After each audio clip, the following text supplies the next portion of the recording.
Hey, good morning everyone children. I'm Archana here, your bio teacher. So students, hope all of you are very well. So let's begin with our next topic. So students, before going to the next topic, there are two main definitions which are related to our previous topic. So our first definition is endocytosis. The flexibility of the cell membrane also enables the cell to engulf in food and other material from its external environment. Such processes are known as endocytosis. Amoeba acquires its food through such processes. So students, इस definition का मतलब क्या है? Cell membrane की flexibility की वजह से जब कोई सेल इनेबल कर पाता है, अपने आप को इस काबिल बना पाता है कि वो अपना फूड अपने अंदर ले। इनगल्फ का यहाँ पर मतलब है स्वेलो करना, इनटेक, कोई भी चीज़ अपने अंदर लेना। And other materials from its external environment, सिर्फ फूड ही नहीं और भी कोई मटेरियल अपने बाहर के एनवायरनमेंट से वो प्लाज्मा मेम्ब्रेन या फिर सेल मेम्ब्रेन की फ्लेक्सिबिलिटी से ले। ऐसे प्रोसेस को हम बोलते हैं एंडोसाइटोसिस। सो एमीबा एक ऐसा ऑर्गेनिज्म है जो अपना फूड किसकी हेल्प से लेता है? With the help of endocytosis. Our next definition is plasmolysis. When a living plant cell loses water through osmosis, there is shrinkage or contraction of the contents of the cell away from the cell wall. जैसे कि हमने तीन cases पढ़े थे, hypertonic, hypotonic and isotonic solution. So इसमें से ही एक केस है जब कोई living plant cell water lose करता है। जब बाहर कॉन्सेंट्रेशन ज़्यादा है सेल के, तो वो क्या होगा? सेल की वाटर की मूवमेंट कहाँ से होगी? फ्रॉम इनसाइड टू आउटसाइड, क्योंकि सेल के अंदर कॉन्सेंट्रेशन ज़्यादा है, जिसकी वजह से सेल श्रिंक होगा, सिकुड़ जाएगा, कॉन्ट्रैक्ट होगा। ठीक है, cell and the contents of the cell away from the cell wall, जितना भी अंदर सेल के अंदर कंटेंट है या जो लिक्विड है, फ्लूइड है, वो बाहर की तरफ जाएगा। ऐसे फिनोमेना को हम बोलते हैं प्लाज्मोलाइसिस।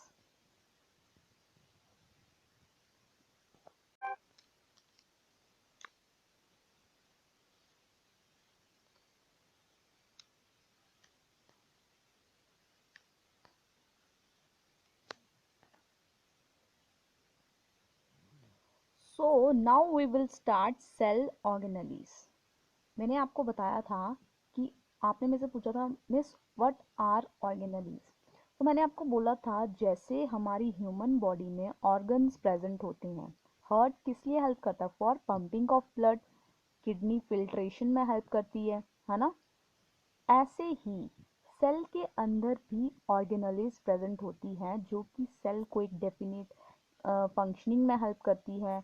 जो भी सेल के अंदर प्रॉपर एक्टिविटीज है वो ऑर्गेनेलीज की हेल्प से होती है, और ये ऑर्गेनेलीज साइटोप्लाज्म में प्रेजेंट होती है। मतलब प्लाज्मा मेम्ब्रेन और न्यूक्लियस के बीच में जो स्पेस होता है साइटोप्लाज्म, वहां पे ये जो स्ट्रक्चर्स हैं प्रेजेंट होते हैं।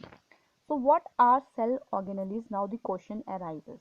Living part of the cell having definite shape, structure and functions bounded by plasma membrane. सबसे पहली बात, जो organelles हैं, cell organelles हैं, वो living part हैं। जो भी सेल के अंदर लिविंग पार्ट, साइटोप्लाज्म के अंदर लिविंग पार्ट प्रेजेंट होता है, जिसकी डेफिनेट शेप है, डेफिनेट स्ट्रक्चर है and function bounded by plasma membrane. जैसे मैंने आपको बताया, प्लाज्मा मेम्ब्रेन और न्यूक्लियस के बीच का जो स्पेस है, तो मतलब वो ऑर्गेनेली किस कौन सी मेम्ब्रेन से बाउंडेड होती है, मतलब कौन सी मेम्ब्रेन के साथ वो घिरी हुई है? प्लाज्मा मेम्ब्रेन, जिसको हम सेल मेम्ब्रेन भी बोलते हैं, प्लाज्मा लेमा भी। तो जैसे कि मैंने आपको अपने प्रीवियस लेक्चर में ये बताया था। सो आपके सिलेबस में मेन 6 ऑर्गेनेलीज हैं जो हमने अभी डिस्कस करनी है। और राइबोसोम भी है एक टॉपिक, ये लास्ट में मैं आपको बताऊंगी राइबोसोम का मेन जो है फंक्शन क्या है सेल के अंदर। सबसे पहले आपकी ऑर्गेनेलीज है endoplasmic reticulum, then Golgi apparatus, lysosomes, fourth is mitochondria, fifth is plastids, sixth is vacuoles and we will discuss one more that is ribosome.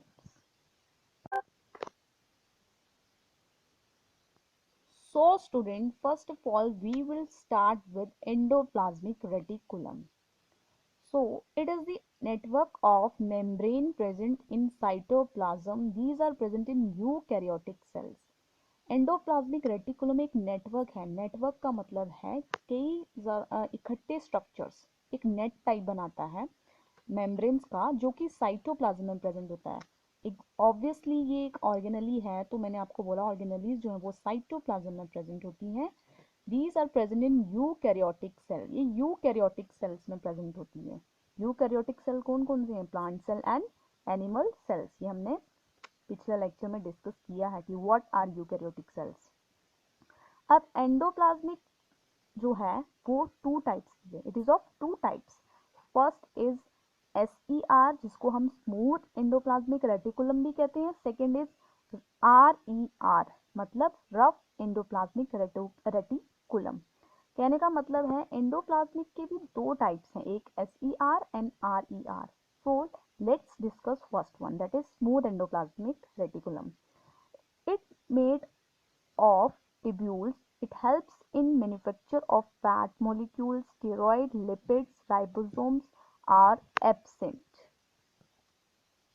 So smooth endoplasmic reticulum जो है ये ट्यूब्यूल्स का बना होता है. ट्यूब्यूल्स मतलब tube like structure जो है उसकी हेल्प से ये फॉर्म हुआ है. और ये किस में हेल्प करता है? It helps in the manufacture of, ये फैट मॉलिक्यूल्स बनाता है, स्टीरॉइड बनाता है. क्या बनाता है?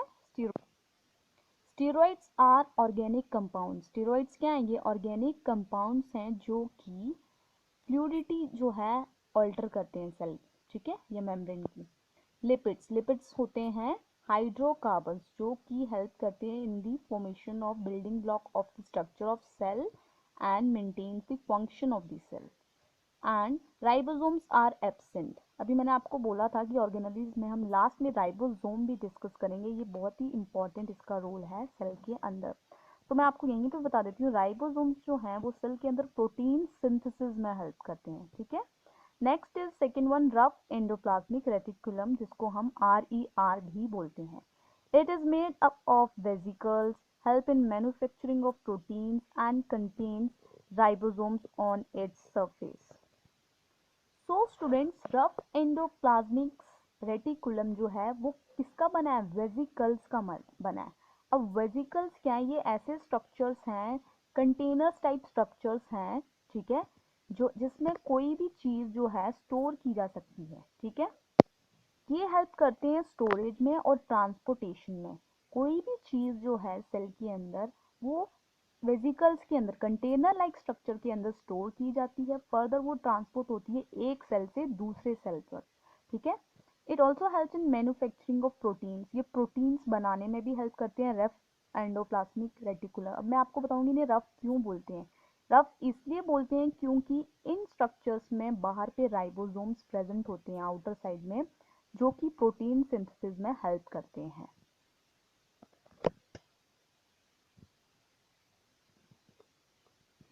Now we will discuss functions of endoplasmic reticulum. ER का मतलब है endoplasmic reticulum. शॉर्ट में इसको ER बोलते हैं. First is transport material between cytoplasm and nucleus. मैंने आपको पहले ही बोला था कि एंडोप्लाज्मिक रेटिकुलम के अंदर कैसे स्ट्रक्चर प्रेजेंट होते हैं? वेसिकल्स लाइक स्ट्रक्चर प्रेजेंट होते हैं जो ट्रांसपोर्टेशन में हेल्प करते हैं, स्टोरेज में हेल्प करते हैं. कहाँ? साइटोप्लाज्म से न्यूक्लियस तक और न्यूक्लियस से साइटोप्लाज्म तक. ये मैं आपको एक डायग्राम के थ्रू बताऊंगी, आप उसमें ये समझ सकते हैं, ठीक है. ये ट्रांसपोर्टेशन ऑफ मटेरियल में हेल्प करते हैं. साइटोप्लाज्म से ये न्यूक्लियस तक ट्रांसपोर्ट करता है और अगर न्यूक्लियस को नहीं चाहिए तो वो साइटोप्लाज्म में दोबारा से transport. It provide space for biochemical activities. Biochemical activities का मतलब यहाँ पे है कि ट्रांसफॉर्मेशन होना.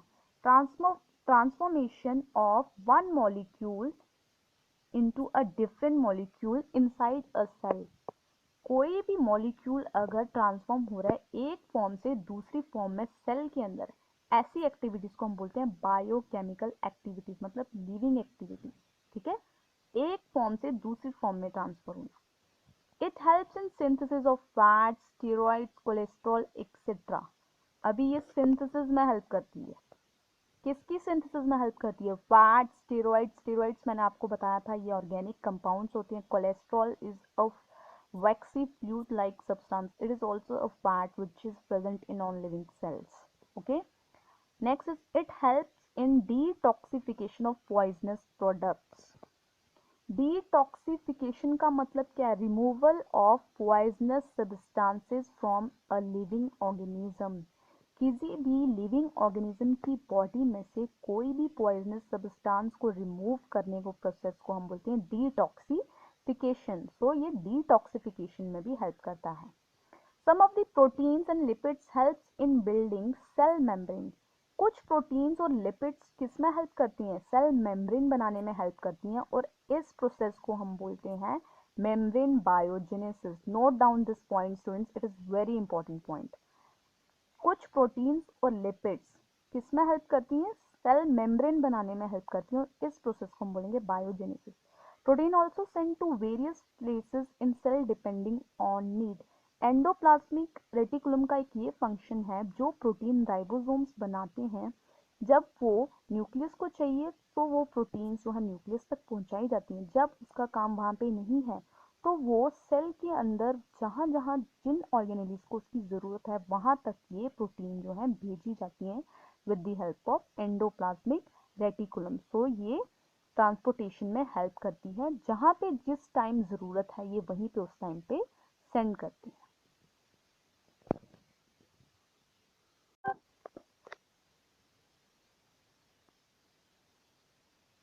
So our next cell organelle now we will discuss is Golgi apparatus. It is a system of tubules and membrane-bound vesicles arranged parallel to each other in stacks called cisterns. मैंने आपको बताया tubules का मतलब है tube like structure.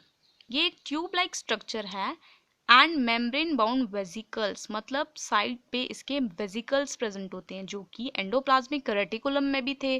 Vesicles को हम क्या बोलेंगे? कंटेनर लाइक स्ट्रक्चर, जिसमें मैंने आपको बोला था स्टोरेज की जाती है कोई भी मटेरियल है एंड ट्रांसपोर्टेशन की जाती है उसी में। वेजिकल्स में मेन काम क्या होता है? स्टोरेज का। Which are arrange parallel to each other. ये जो स्ट्रक्चर हैं ये पैरेलली एक दूसरे के साथ क्या अरेंज किए जाते हैं to each other in stacks. Stacks का अगर मैं आपको मतलब बताऊं, स्टैक्स का मतलब होता है ढेर, पाइल। ढेर मतलब एक के बाद एक जो है अरेंज पैरेलली किए जाते हैं वेजिकल्स लाइक स्ट्रक्चर और ट्यूब्यूल्स लाइक स्ट्रक्चर, और इन्हीं स्टैक्स को जो पैरेलली अरेंज है उनको बोलेंगे सिस्टर्न्स। क्या बोलेंगे? सिस्टर्न्स। अब फंक्शन क्या है गोल्गी apparatus का? Lipids and proteins synthesized in endoplasmic reticulum are packed at Golgi complex. So very important function of Golgi apparatus is packaging. जो भी food material lipids proteins synthesize endoplasmic reticulum के अंदर होता है वो गोल्गी कॉम्प्लेक्स गोल्गी बॉडी के अंदर pack किया जाता है। मैं आपको एक मेन बात बताना, बहुत ज़्यादा इंपॉर्टेंट पॉइंट बताना भूल गई कि गोल्गी नाम कैमिलो गोल्गी के साइंटिस्ट हैं, जो उनके नाम पे ये ऑर्गेनेली का नाम पड़ा था गोल्गी apparatus। उन्होंने इसकी जो है रिसर्च की थी और उनके नाम पे इसका नाम पड़ा था गोल्गी apparatus। सेकेंड फंक्शन है transport of material inside and outside the cell. Obviously अगर गोल्गी बॉडी के अंदर फूड पैकेजिंग हो रही है, मटेरियल पैकेजिंग हो रही है, स्टोर हो रहा है, तो ये ट्रांसपोर्टेशन में हेल्प करेगी। जब गोल्गी बॉडी के अंदर किसी की कोई भी मटेरियल चाहिए तो वो उसको यूज़ कर लेगी, जब उसकी ज़रूरत नहीं है तो वो स्टोर किया हुआ जो मटेरियल है वो ट्रांसपोर्ट होगा इनसाइड एंड आउटसाइड, सेल के अंदर और सेल के बाहर। सो ट्रांसपोर्टेशन में हेल्प करती है गोल्गी बॉडी मटेरियल की। और ये फूड पैकेजिंग में मेन इसका रोल है, packaging end of the material. It helps in formation of middle lamella. हमने प्रीवियस वीडियो में पढ़ा था लैमेला एक लेयर है जो टू एडजॉइनिंग सेल वॉल्स को जो है ज्वाइन करती है।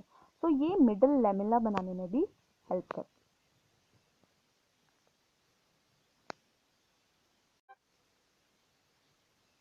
Students, now I will show you how endoplasmic reticulum and Golgi body works in a cell. आप देख सकते हैं ये स्ट्रक्चर जो है ये एंडोप्लाज्मिक रेटिकुलम का स्ट्रक्चर है and this is of Golgi apparatus, Golgi body का स्ट्रक्चर है। मैंने आपको बोला था ईआर में जिस ऐसे स्ट्रक्चर में जहाँ पे राइबोसोम्स प्रेजेंट हों उसको हम बोलते हैं रफ एंडोप्लाज्मिक रेटिकुलम। ओके, सो ये एंडोप्लाज्मिक रेटिकुलम का स्ट्रक्चर है, आप देख सकते हैं बाहर साइड पे यहाँ पे छोटे छोटे स्फेरिकल स्ट्रक्चर प्रेजेंट है जिनको हम बोलेंगे राइबोसोम्स। सो ये राइबोसोम प्रोटीन फॉर्मेशन में हेल्प करेंगे, प्रोटीन सिंथेसिस में हेल्प करेंगे। जब ये प्रोटीन बनाएंगे तो ये एंडोप्लाज्मिक रेटिकुलम की हेल्प से न्यूक्लियस तक पहुंचाएंगे। जब ये न्यूक्लियस तक पहुंचाएंगे, न्यूक्लियस को प्रोटीन्स की जरूरत होगी तो वो उसको यूटिलाइज करेगा। एंड देन उसके बाद जब उसको उसकी जरूरत नहीं होगी तो ये जो प्लाज्मिक रेटिकुलम है ये इसको गोल्गी बॉडी तक पहुंचाएगा। गोल्गी बॉडी तक पहुंचाने के बाद क्या होगा, मैंने आपको बोला था गोल्गी बॉडी का काम है storage and packaging and transportation. So आप देख सकते हैं गोल्गी बॉडी का स्ट्रक्चर है ये वेजिकल्स हैं जहाँ पे क्या है, कंटेनर लाइक स्ट्रक्चर जहाँ पे जो भी प्रोटीन्स है वो स्टोर की जाएंगी और पैकेजिंग की जाएगी। और ये मैंने आपको बोला था स्टैक लाइक स्ट्रक्चर्स हैं जो कि पाइल्स में ढेर में एक दूसरे के साथ क्या है, पैरेलली अरेंज्ड हैं। और ये जो साइड वाला पोर्शन है इनको बोलेंगे हम सिस्टर्न्स। ठीक है, उन्हीं स्टैक लाइक स्ट्रक्चर्स को जो पैरेलली अरेंज हम उनको बोलेंगे सिस्टर्न्स। और वेजिकल्स में ये फूड पैकेजिंग और स्टोरेज करेगी। फर्दर ये किस में हेल्प करेगी, अब जब किसी भी सेल की ऑर्गेनेली को या सेल के किसी भी पार्ट को प्रोटीन की जरूरत है तो ये फर्दर वहां से उसको ट्रांसपोर्टेशन में हेल्प करेगी। जैसे ये एंडोप्लाज्मिक रेटिकुलम है ऐसे ही बहुत सारी ऑर्गेनेलीज सेल में प्रेजेंट होती हैं जो हम आगे फर्दर डिस्कस करेंगे। सो एंडोप्लाज्मिक रेटिकुलम जो है फर्दर ट्रांसपोर्ट करता है गोल्गी बॉडी तक, गोल्गी फर्दर बाकी ऑर्गेनेलीज तक। ओके, एक चीज और मैं आपको बताना चाहूंगी, जो गोल्गी बॉडी है वो लाइसोसोम फॉर्मेशन में भी हेल्प करती है। इस टाइप के स्ट्रक्चर्स भी गोल्गी बॉडी से बनते हैं। सो होप आपको डायग्राम के थ्रू समझ आ गया होगा कि एक सेल के अंदर ऑर्गेनेली स्पेशली एंडोप्लाज्मिक रेटिकुलम और गोल्गी एपरेटस का क्या काम है और राइबोसोम्स क्या बनाते हैं, प्रोटीन्स बनाते हैं।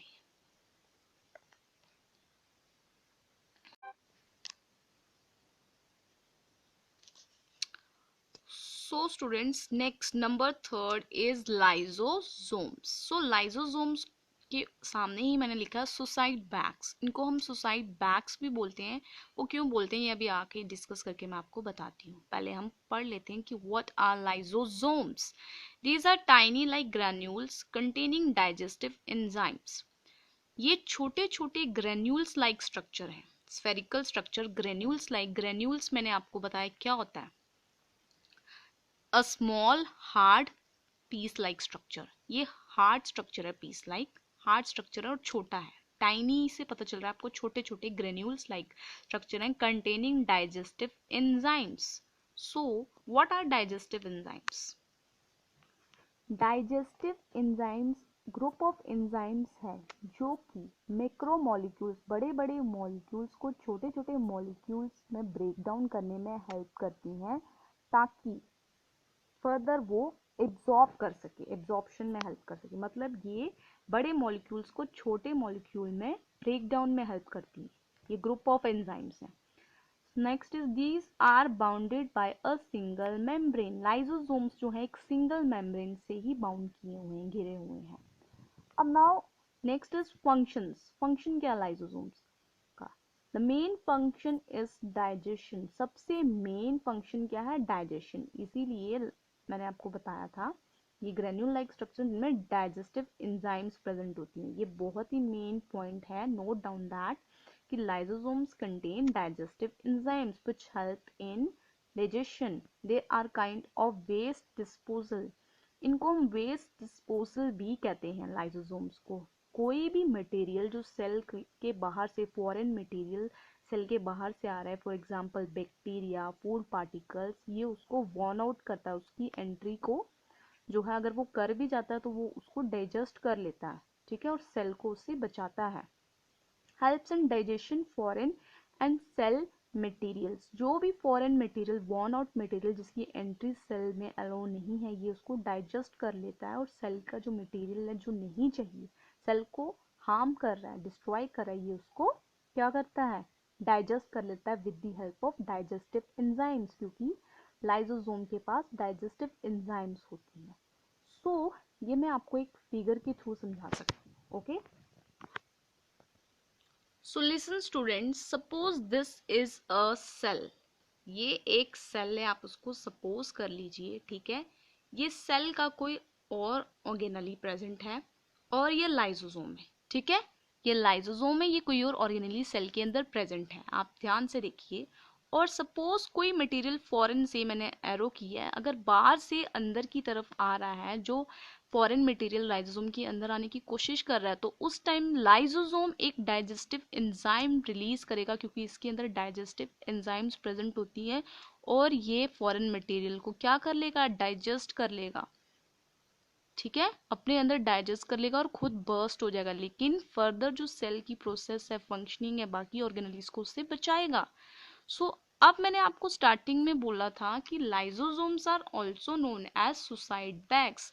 लाइसोसोम को सुसाइड बैग्स इसलिए बोलते हैं क्योंकि जब कोई सेल डैमेज हो जाता है या फिर कोई फॉरेन मटेरियल सेल को डैमेज करने की कोशिश करता है, उस टाइम लाइसोसोम जो है वो डाइजेस्टिव एंजाइम सिक्रीट करता है और उस वॉर्न आउट फॉरेन मटेरियल को खुद डाइजेस्ट कर लेता है और खुद बर्स्ट हो जाता है, अपने आप को खत्म कर लेता है, लेकिन सेल को कोई भी डिस्ट्रक्शन नहीं होने देता, कोई हार्म नहीं होने देता है।